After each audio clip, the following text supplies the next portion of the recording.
Titan में सवार सभी 5 लोगों की मौत, एक्सपर्ट तलाश रहे कारण, पल भर में ब्लास्ट, दर्द का एहसास तक न हुआ होगा। आईएनएस सैन फ्रांसिस्को टाइटैनिक जहाज का मलबा देखने अटलांटिक सागर के अंदर गई टाइटन पनडुब्बी में सवार सभी 5 लोगों की मौत हो गई।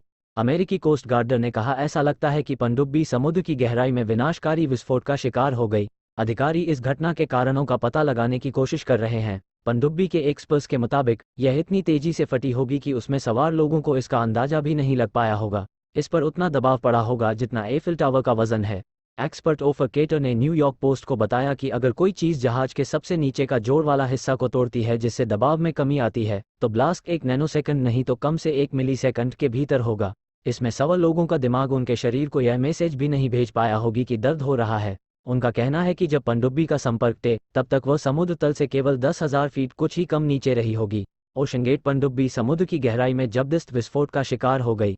अमेरिकी फर्स्ट कोस्ट गार्ड डिस्ट्रिक्ट के रियर एडमिरल जॉन माउजर ने कहा कि जो कुछ हुआ उसकी जांच पहले से ही चल रही थी। जहां पनडुब्बी का मलबा मिला है उसकी जांच जारी रहेगी। मैं जानता हूं कि इस बारे में कई ऐसे सवाल उठ रहे हैं कि आखिर यह कैसे, क्यों और कब घटित हुई।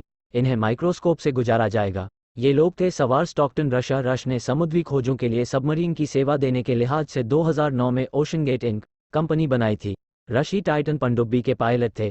हिमिश हॉर्डिंग ब्रिटिश कारोबारी हॉर्डिंग दुबई में रहते थे। उनके नाम 3 गिनीज वर्ल्ड रिकॉर्ड थे। इसमें एक पनडुब्बी के जरिए समुद्र की पूरी गहराई में सबसे लंबे समय तक रहने का रिकॉर्ड है।